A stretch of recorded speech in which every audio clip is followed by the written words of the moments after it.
We're throwing off the filters of tradition and culture to discover what the Bible really says about our relationships with God, with ourselves, and with others. Welcome to this episode of Relationship Truth Unfiltered. Well, welcome. I'm Julie Sedenko. I'm here with Dawn, a woman who lived in a destructive marriage for 23 years. And when I say destructive, I mean addiction, emotional, spiritual, and financial abuse. Dawn, thank you for being here. Thank you for having me. I appreciate it. You saw red flags in your relationship before you were even married. Yes, there were huge red flags, actually. One of the first ones was the fact that my family and my friends were just like, okay, we're uncomfortable with the relationship. And they really warned me. And especially if you have multiple people coming and telling you, hey, there's issues here. But honestly, the more that people tried to tell me that, the more I defended and dug in. And what were they telling you? What did they see? They just said, we don't think he's right for you. And they probably saw some of the same red flags that I did, that he was a pretty heavy drinker and he already had an addiction background. He had told me about, he had already been in treatment, but for alcohol. Yes. Which of course, if you've been in treatment for alcohol, you shouldn't be doing that. And just even there were financial issues. He had trouble holding a job down. He was a big spender. And really, he was a big personality also, very prideful, kind of arrogant, which is kind of opposite from how I view myself. And then also there were some anger and aggression issues. Say we were driving and somebody pulled out in front of us and then we got stopped at a red light. He would get out of the vehicle and go have a confrontation. And he always carried a gun, which he never brandished it, but that made me nervous also. And so there were red flags, but the mistake I made, and I think it's really easy to fall into, is that I just thought if I just love him and I just see the good in him, I will say that he is a brilliant person. I mean, he has a good heart. So I just thought I could fix him.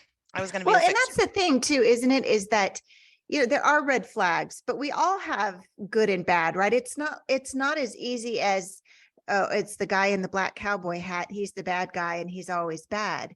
But there are some very endearing, wonderful qualities, even in a destructive spouse. And it makes it very confusing. Isn't that true? Yes. And, when I met him, he had a lot of issues and he was in a bad place. And I thought, gosh, if I just help him get on his feet and just show him that someone that can love him, then everything's going to be great. And that just wasn't the case. And I will say this also. Going in, I really did not understand the power of addiction. I did not really understand how destructive. I mean, to me, addiction was, they drink a little much and they can be difficult. But soon I would find out, addiction is just, it's terrible. It's destructive. Yes, It is. So, like so many people who are in love, you ended up getting married despite all the warning signs. And pretty quickly you found yourself in kind of a pattern of abuse and addiction. Kind of describe to our listeners what the pattern looked like in your marriage. The pattern, well, right away, really on our honeymoon, it started. I think anytime you get married, kind of the best behavior goes away. But then it was like drinking, mixing prescription drugs. And that was the first I really saw, like, oh, wow, this is what this can do. So honestly, on our honeymoon, I almost flew back home and called everything off. Seriously, it was that whole thing of like, what's that going to look like? I know people were not, really on board with us getting married, but then I didn't. Also in this, we got married in April and he had a son by a previous marriage. And that summer we got full custody of his son, who was 8 at the time. So we also we had that mixed in there also. So I'm just trying to figure out what the heck is going on and then be a good mom and then try to shield an 8-year-old, because my background is in education. And I mean, he is my stepson, but only because I didn't give birth to him. Love him to death. We have a great relationship. But all of a sudden it's like we were in and out of hospitals and emergency rooms. Whether now I know there are panic attacks. He always thought he was having a heart attack, or Your son was having the panic oh, attack? I'm sorry. No, my husband. Okay. Yes, I Okay. apologize. So he may wake up in the middle of the night and say, I have to go to the ER and I need you to drive me. But then I also have a kiddo asleep so I'm waking him up and, sitting with him in the car while my husband's in the ER and just thinking my world is just spinning, like what in the world's going on? And then there would be injuries or surgeries. And with that always came prescription drugs, and they were abused. And then I would be called into the doctor and told like, well, you just don't understand and you're over religious, or you don't understand, what he needs. And anyway, the doctor would tell you this. Yes, triangulation, now I have a word for it, was always part of our dynamic. So I would get called in, the doctor wants to talk to you. Well, of course, he had laid the groundwork to tell the doctor how horrible I was and that he wasn't abusing prescriptions, which eventually the doctors would figure it out. And then usually they would not have him as a patient anymore, but that would happen in counseling and in all kinds of things. Wow. Because he is a very, well, the not nice word for it is manipulative, but I mean, he is a big personality. He's very charming and very easy to believe. So that was triangulation and things like that. And the addiction, I mean, I really can't think of a time in our marriage that addiction was not present. It was just how bad it was, how bad it was. Was it kind of under control, which can addiction be under control, but you get used to living with it? Or was it just out of control? And again, he kind of had an addictive personality. I mean, there were gambling issues, or just whatever he did to an extreme. Spending was a big issue. So those were patterns. And again, usually what would happen is the behavior would start building and getting out of control. And of course, I would say, hey, we got to do something, try to talk him into making changes. And usually he wouldn't listen until, I can't say it was a rock bottom because it kept on, but there would be some huge thing, either all the cards were maxed out or that there had been hidden spending that he okay, so I had no idea he was even gambling. And then he was like, I have a $10,000 gambling debt. What are we going to do? And then Okay, wait. Okay. Sorry. I'm sorry. I'm just picturing my husband telling me that. And that would not be a good conversation. I don't know that I would. I mean, you had to have flipped out, right? I mean, what did you do when he's like, oh, by the way? I was in total shock. And I will say at the beginning of our marriage, I was boundaryless. Okay. And I would just say, okay, and give him the money and go on about my business. And it's funny that you said that, because my friends that had gotten married about the same time, they tell me now, they're like, we're fighting with our husbands about who's taking the trash out. And you're right. Just like casually like, oh, I found out he had a $10,000 gambling debt. But when you're in it, okay, I mean, it sounds crazy, but it's like normal life. Yes. And so even in counseling, that was one thing that would come out, as I would say, well, he said this, but I don't know if it's true. And then she stopped me one time and said, do you know how many times that you say that? And she said, I can't imagine, kind of like you said, I can't imagine being in a marriage where there's that amount of distrust. But honestly, there was so much deception. To this day, I probably don't know half of the things that happened. And I can truly say, even though I was married to him for 23 years, I really don't know who he is. And so, wow. Yeah. So, but that was from the very start. So, and in addition to this financial mismanagement, which is the understatement of the world, and the addiction, you said there was also spiritual abuse and control and emotional abuse. Just describe what that looked like in your marriage. The emotional abuse, one of the big things is I was either the angel or the devil. Like I was either, oh my gosh, God sent you to me and you're so wonderful and just been patient and loving. And that's if I was going along and doing what he wanted. But if I started to try to have my no, or, question things that he wanted to do, well, then I was a devil and I was self-righteous and, how dare I say anything? Or if my feelings were hurt, well, you're just oversensitive. The hardest thing was, and I am more of a sensitive person, but if he would say something that would maybe be crushing to me and I would start crying, for most people, that's a cue to like, oh, wait, back up and let's go back and Have some examine empathy. that. Right. But it would be like, yeah, and don't you dare start crying. And then it would just make you mad because he saw it as manipulation. And it was really hard. And then this is, I think, very common also because I had had family members and friends that I knew already were not on board.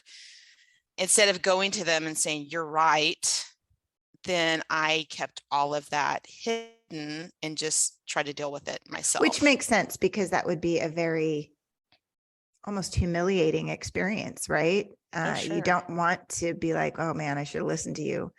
Now, was he a Christian?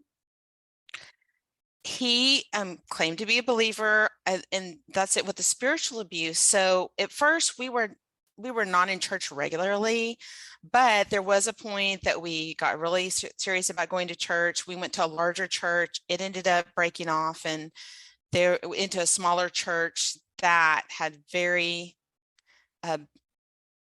strong ideas about headship and things like that. And he was all over that. And so the spiritual abuse there, I actually had the pastor, and this was actually after we left the church, and there were more addiction issues arising. He had not even spent time with me. He had spent time with my husband. So I guess they were talking, and he was talking again about struggling with his addiction. And the pastor actually told me that my husband had to be on drugs just to be married to me. And then he quoted Proverbs. Yeah, he quoted Proverbs 21:9, better to live on the corner of a roof than share a house with a nagging wife. And did he know about the addiction? He did, but it was all my fault. I was an unsubmissive, ungodly wife. It was a very unhealthy church. When I look back now, the majority of the women in there were on some type of antidepressant or just, yes, it was devastating. Okay, I'm holding back from asking you the name of the church and the pastor just to warn everybody, but that's terrible. The church is not around anymore and he is not. Shock. What a shock. Yes, good. Yes. I'm glad to hear it. Yes, definitely. So Dawn, how did all of this impact you inside? What were you saying to yourself? How did you feel about yourself? I mean, to have a pastor tell you something like that, what was going on inside of Dawn? It was devastating. And you start wondering, like, do I have this all wrong? Do I even know who I am? Am I all these things that I am being told? And really, you stop listening to your voice. In a way, I don't want to say you stop listening to God, but you start thinking, well, God must think I'm a bad person. And you doubt your own beliefs, you doubt your own convictions, and you really enter this period of disorientation, if that makes sense, that you don't know what's up, what's down. I will say this, I will thank my husband for this, because again, part of it, I think just because you're in survival mode, and I'm like a stuffer, so I would just stuff it down and not deal with it. And so I kind of just numbed myself to everything and just pulled myself up by the bootstraps and was like, okay, just kind of plow your way through this. But we came to a point, there had been a big revelation. There was a game he was playing online for a really long time. I mean, this was like for a year we fought about it. And I just said, whatever, he's going to do it. There's nothing I can do about it. But then I found out that people were paying money to play it. So I asked him and said, like, are you paying money? He said, no, that's what I have to pay all the time. And again, at that point, the good thing was we just let him be absorbed in that. And the kids and I were like, we're going to do our own thing. And that helped us not isolate and get involved in other things. But then there was this, oh, sit down. There's going to be a revelation, blindside, and found out over this time, which he's told me 2 different amounts, but he had lost $30,000 to $40,000 playing the game. Like, he was paying money. And the only thing that stopped him is one of his So he teammates was a lost. really horrible gambler. Well, this, I mean, after 10,000, yes, you're like, maybe I should quit. yes. Wow. But this was one of those, like, there's generals and armies. I don't know. I didn't even understand all that. And what kind of got his attention is one of his teammates had gotten in so much debt, he actually shot himself in the head. And yes, so I think he may have kept on going if it was not for that. So that's what I said. There was that pattern of like, we're going to push it all the way to the max, and then we're going to fall apart and then calm down again. So at this point, I just said, like, look, again, here's the patterns. They're not getting better. They're getting closer together. It's bigger issues, and like, you got to get help. And so on his own, at first he said he didn't need help, but there was a counselor he had seen years before, and he said, I'm going to go back to the counselor, which I was like, wonderful. Well, then he said, well, the counselor wants to talk to you. And I thought, okay, the counselor just wants information. And then that turned into, oh, the counselor thinks we need to do marriage counseling, which, again, knowing Leslie's information here, it's like, Yeah. ding, ding, ding. I didn't know that at the time. I didn't feel like our issues were marriage. I mean, we of course had marriage issues, but that was not the main issue. But again, if you're a good Christian wife, and there's issues, that seems very counterintuitive to say, like, no, I won't go. Well, yeah. If you want to save your marriage, you go to marriage counseling, right? Yes. So I said, okay. And that was another disaster. I would, after every session, I would cry for days. And we had been in counseling off and on through our whole marriage. And so I kept on trying, and this is when I found my no, is that I just said, I can't keep doing this. I will find my own counselor. I can't tell you why I can't do this, because again, like where you're asking about what are you feeling inside, you're just so lost. You don't even have the words. You just know it doesn't feel right, if that makes sense. Yes. And again, because your body will tell you a lot of times before you can kind of cognitively process. And so I started looking for my own counselor and got into counseling. And then I was watching a YouTube video, and a video of Leslie showed up. I didn't even remember what the video was at this time. I just remember watching and thinking, oh, maybe there's something here. So I ordered the Emotionally Destructive Marriage. And then that was a game changer for me. That is when all that inner turmoil and things not making sense and just feeling stuck, knowing something's wrong, but I don't even know the first step to take. That's what helped me start on the journey to figuring out what was going on and to heal. That book is a huge light bulb moment, isn't it? It's huge. I am so thankful. Do you remember what those first moments were like when you're reading the book? Do you remember what stood out and kind of grabbed you? Yes. The first thing was, and I think it was because it was so new to me, even though I had refused to go to marriage counseling anymore, I still felt like I'm the bad girl, I'm rebellious. And so when I got to her chapter about why marriage counseling doesn't work, I literally just sat and cried, because I think that was one of my first moments of thinking, I'm not crazy. I'm not just being a horrible wife or a bad Christian. There is a legitimate reason that I feel this way. And then also the difference between a disappointing, a difficult, and a destructive marriage.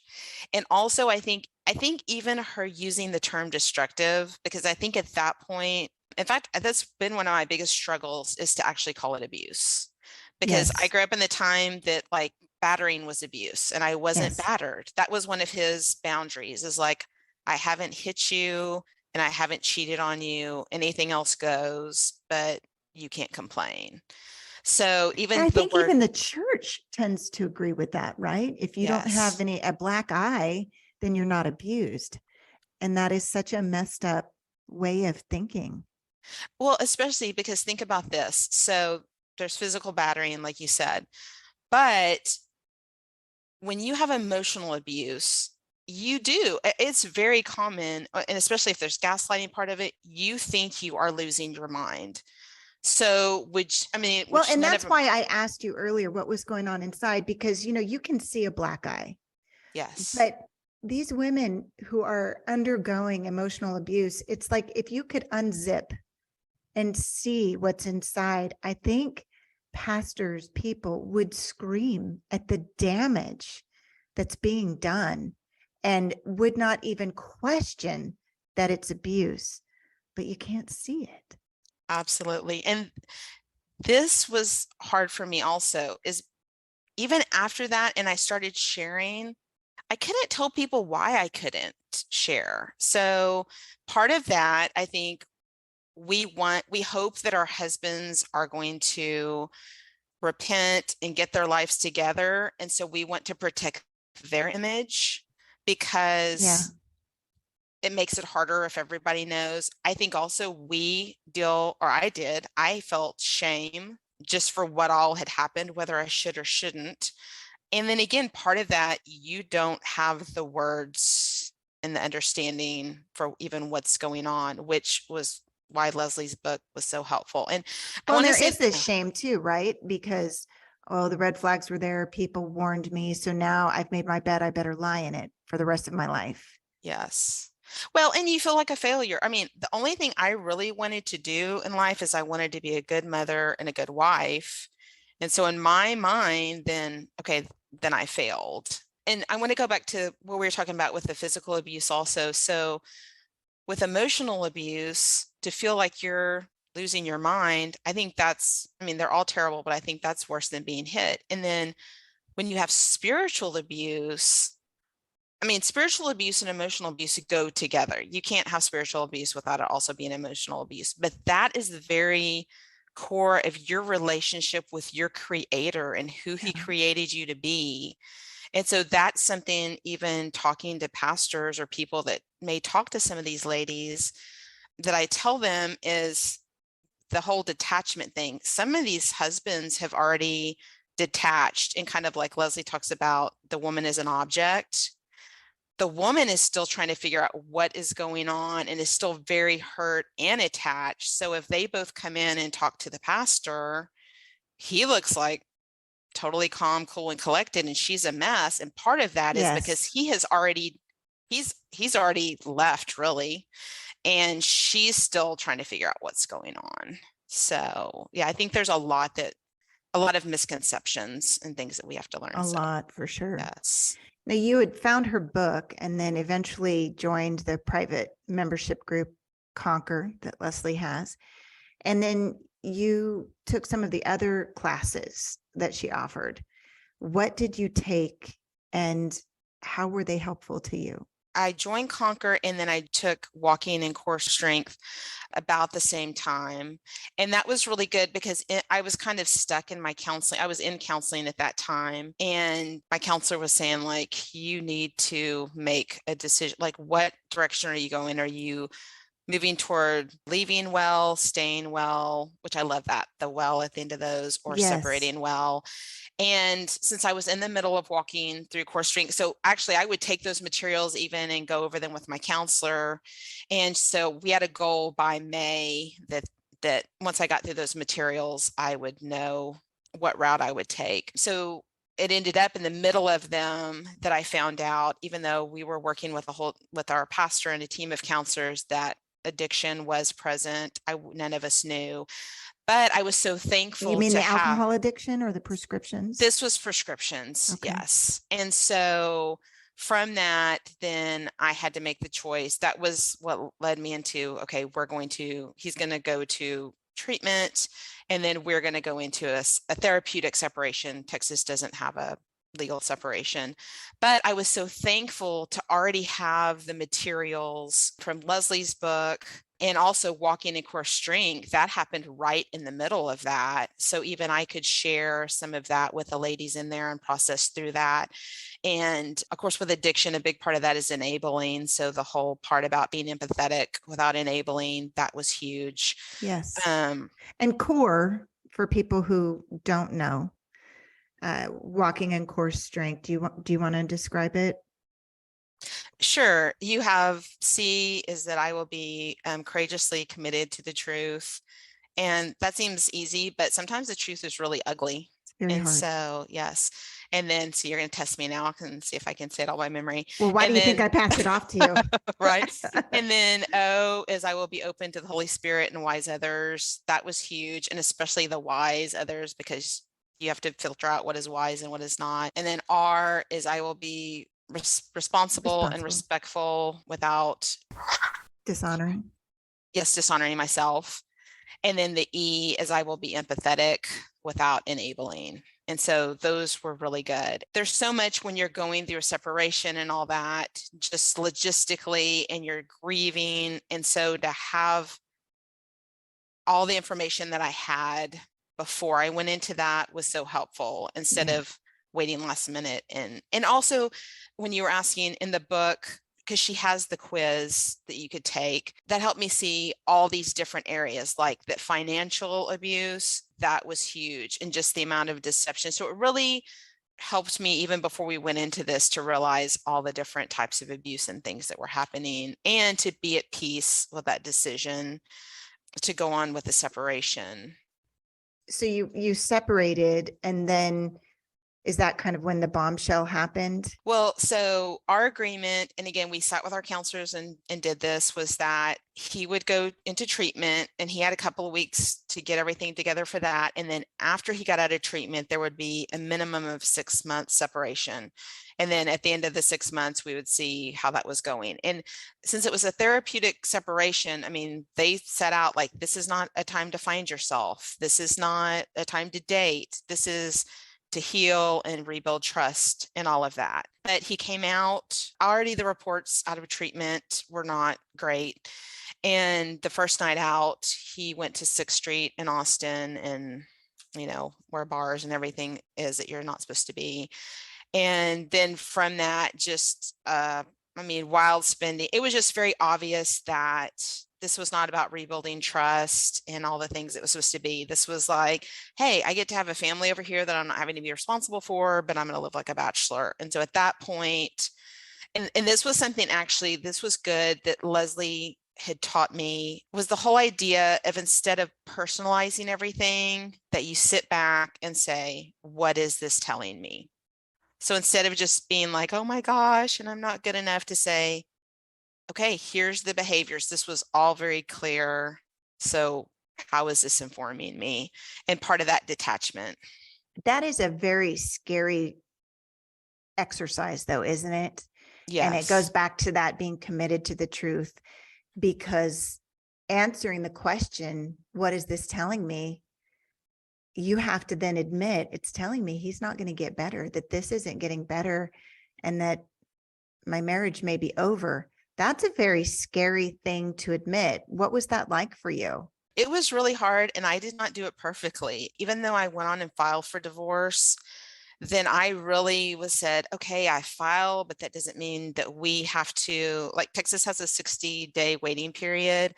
I'm like, that doesn't mean that at that 60-day mark, we have to get the divorce. But he was very like, no, the decision's been made. And so really, even when the 60 days hit, you know, I was still trying everything in my power to hope that there was going to be some miracle. And when the 60 days hit, he was trying to get in touch with my attorney and call me, well, what's the holdup? And I kind of offhanded said, well, what are you in such a big hurry for? Is there somebody else? And he, no. And then later, it was after we were divorced, I found out, in fact, he had met somebody in treatment, and they had been developing a relationship, and there was someone else. Well, yes. And she found that out the hard way.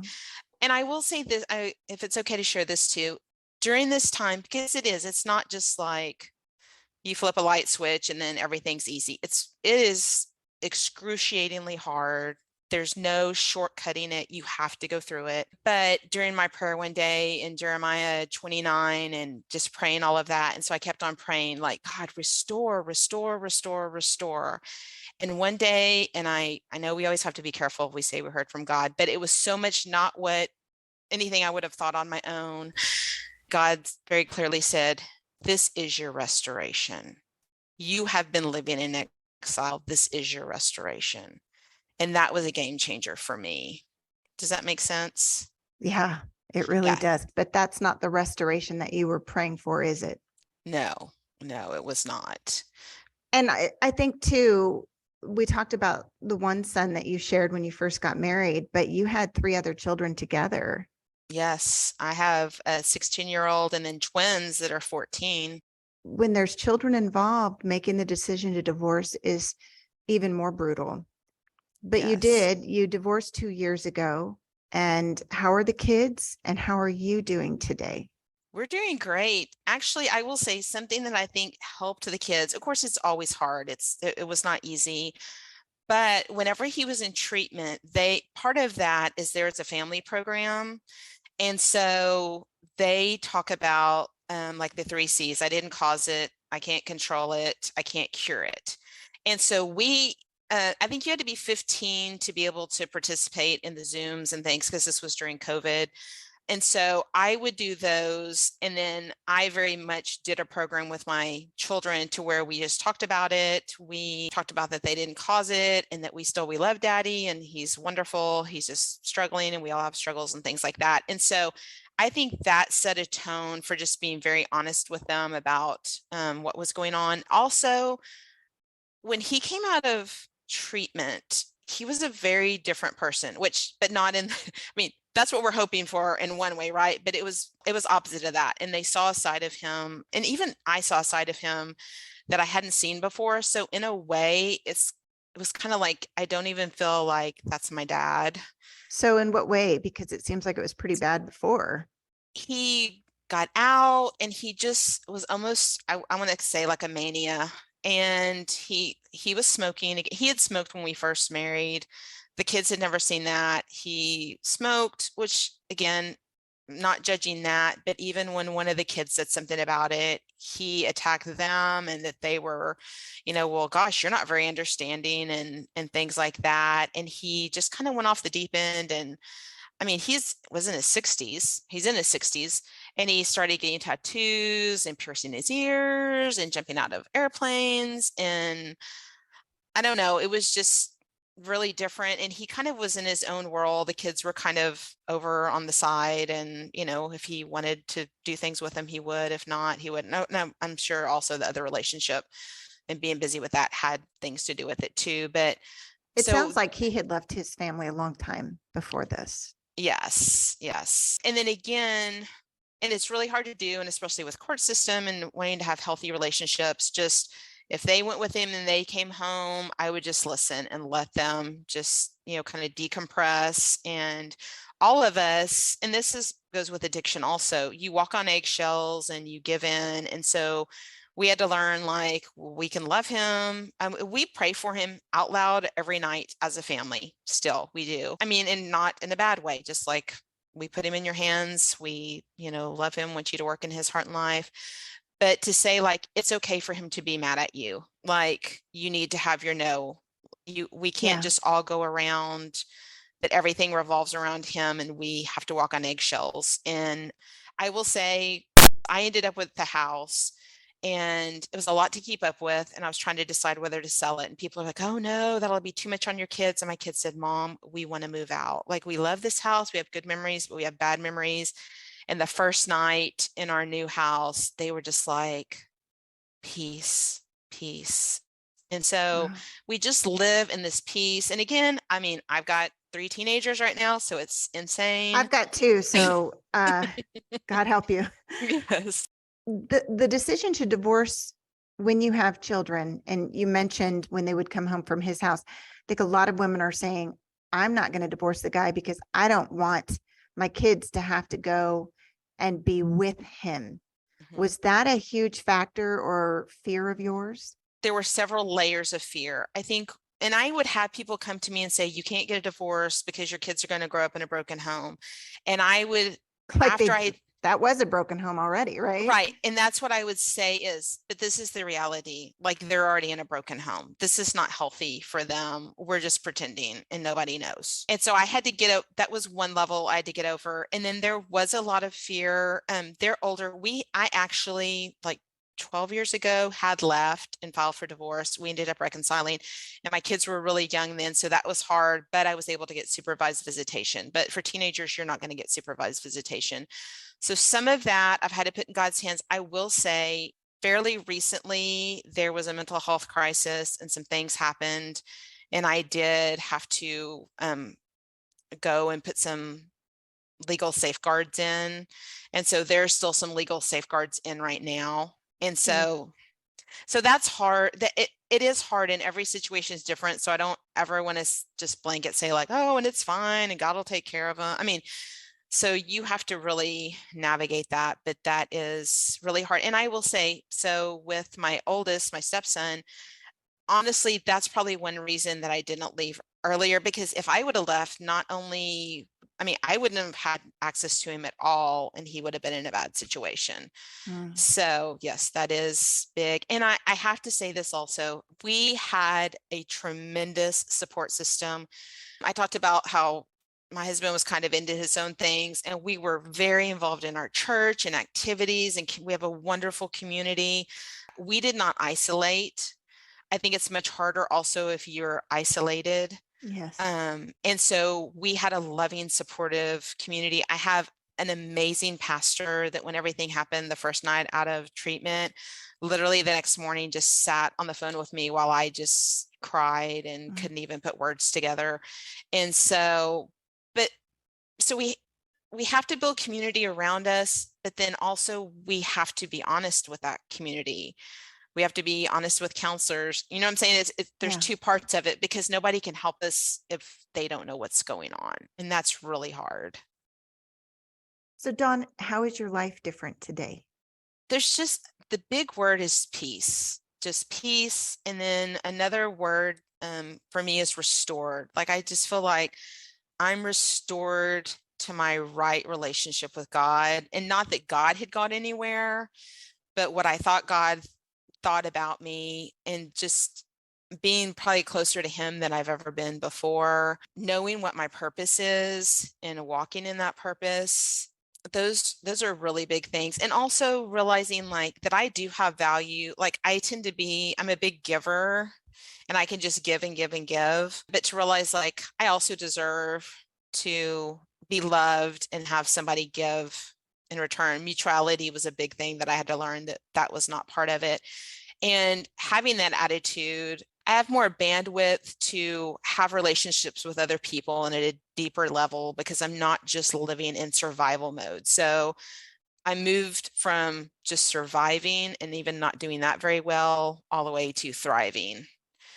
When you also took your time with Leslie and some of the things you've learned and this horrible experience of yours, and you've really put it into practice helping other people. Talk about that a little bit.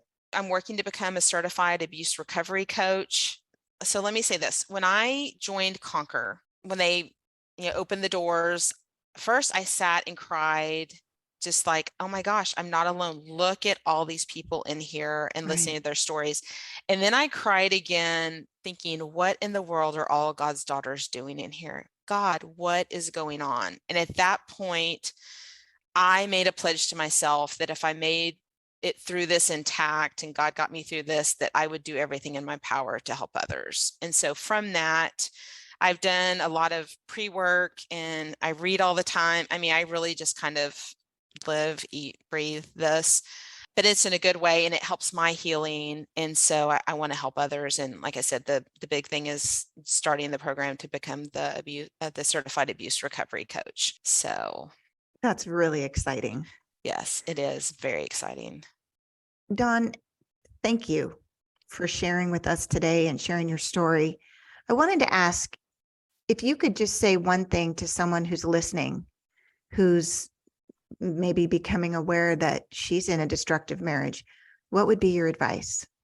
I would say, first of all, your safety is most important. Always your safety, because all of our situations are different. And then after that is to really focus on your relationship with God and filtering out a lot of the voices and things that may be tearing you down, and to really work on getting reoriented to who you are in God's eyes. If you're listening to this, then you probably already know about Leslie Vernick. Take advantage of those materials and do it at your own pace in your own way. For me, I listened all the time. But you may say, wow, I read one chapter and I have to be done for the week. That's all I can process. So learn to trust yourself again and remember who God created you to be, and start on the path of just taking what is the right next step, and find some other people. Again, wise others is important to help you on this journey. It's really hard. I don't know that you can do it on your own, and God will get you through. It is hard. It is one of the most, well, it's probably the most excruciating thing that I've been through in my life, but there is light on the other end. This is not the end of your story. That is so encouraging. And for those people who are interested, I know we're going to be opening up Walking in Core Strength soon. And Leslie's going to have a free webinar on February 16th. And you can find out all about that. Get on Leslie's email list at leslievernick.com and just start there. She'll make sure that you get the information on what's coming up, what's available. And I know she would love to partner with you. And Dawn, I thank you. I'm so grateful that you found Leslie and Conquer. You've been a really positive part of this community. And thank you for your time today. Well, thank you. I appreciate it. And thanks for all that you do. Well, that's all for this episode of Relationship Truth Unfiltered. Thank you so much for listening. Go to leslievernick.com for more resources. If this show was helpful, please subscribe and share, and we would love your honest rating and review. Until next time, may God bless your relationships with Him, with yourself, and with others.